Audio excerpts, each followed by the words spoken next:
softness. Listen on demand via the RTÉ Lyric FM website or the RTÉ radio app.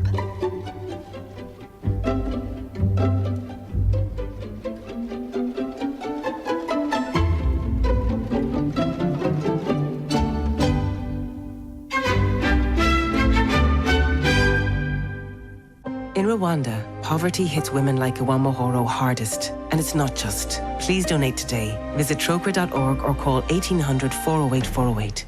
Between packing, passports and racing to check in, holiday prep can be, well, pure chaos. But your travel money, that you can tick off long before you leave. Pop into your local post office today to sort your travel money in either cash or card instantly. And now, An Post will even buy back your unused cash when you return. If you haven't spent it all on ice creams, that is. Visit your local post office today. An Post Money, making better happen. Terms and conditions apply. An Post Money currency card is issued by PPSE USA pursuant to licence by MasterCard International. PPSE USA is authorised by the National Bank of Belgium and is regulated by the Central Bank of Ireland for consumer protection rules. An Post is authorised by the Minister for Finance to provide foreign currency cash. FX cash buyback available in selected post offices for purchase of selected notes only.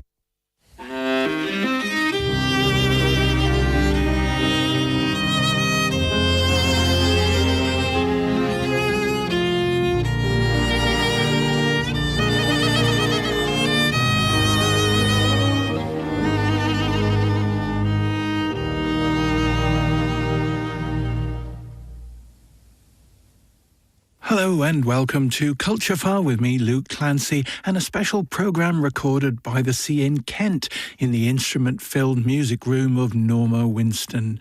Also later in the programme, Paddy Woodworth is back with The Naturalist Bookshelf, this time enjoying the bird-centred writing of Scott Wiedensall. But first to that jammed music room. Not that Norma Winston requires any of the musical tools lying around her. Her instrument is her voice in all its possibilities. Trained initially as an organist and pianist in the febrile music scene of London in the 1960s, she began to explore the sounds a human might make seated in the brass section, taking solos alongside trumpets and sax.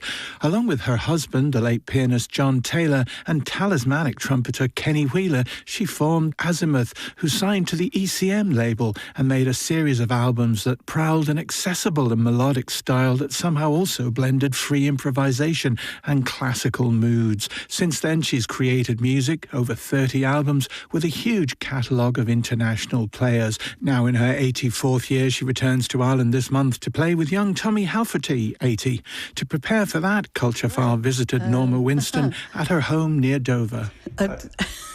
There's a grand piano. That's the elephant in the room. Yeah, I mean, if I look round, I see an upright piano, a Steinway upright, which is a very unusual old piano, and a Bluthner grand, which did belong to John Taylor, and is finished up here.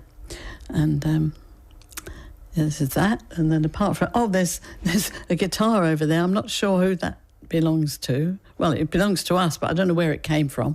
And there's a double bass over in the corner, and I know who that belonged to George Hinchliffe, who used to run the ukulele orchestra of Great Britain. And there's a drum kit also, which is my son's, a spare that finished up down here. So your son is in the game? Yes, he's a drummer with a group called Hot Chip and a singer called Joy Crooks, among other things that he does. He may have been responsible for a bit of attention you got in the last few years. What are you talking about? Drake. There and back, it's always... Drake, the rapper, who I had no idea who he was, to be honest. I suddenly got a request.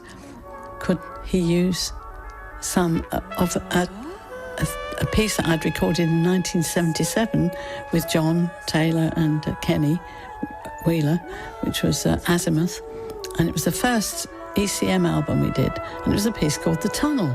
For the beats I make it sweat, I'm a dab my respect, I put it check up on my neck, life check in the hit, I signed for a couple million. You only touch 100,000.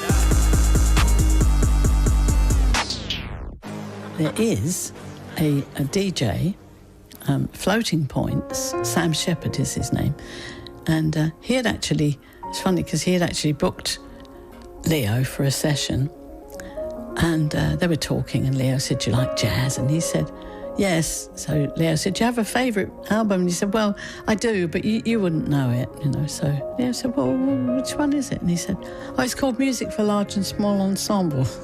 So Leo said, "Well, my mum and dad are on that." And Taylor's quite a common name, and he realised that Leo was John's and my son. So he said, "Oh, there's a track of theirs that I play on my chill out sessions." Traveling forever in the dark.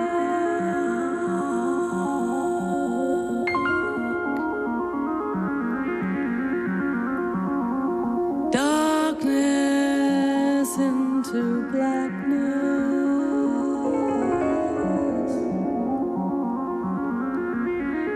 There and back, it's always black.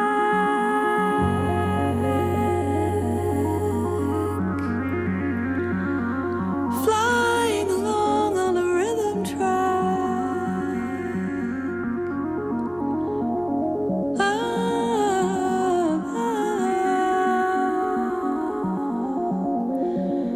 Darkness into blackness, into blackness.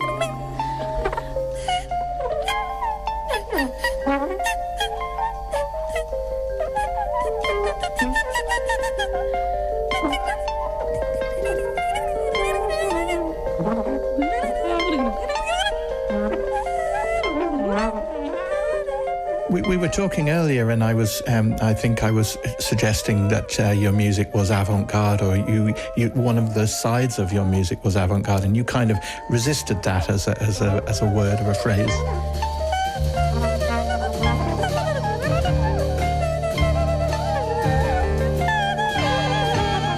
I suppose, well, I started off, singing standards, the standard repertoire. But, I always had this feeling that somehow the voice could be used in a different way. When I heard Miles Davis' Kind of Blue, I was really affected by that music because it had so much more space than all the bebop that I'd listened to before. And I felt somehow it was more akin to the kind of singing that I would like to do. But I had no idea how you could do it. On our way.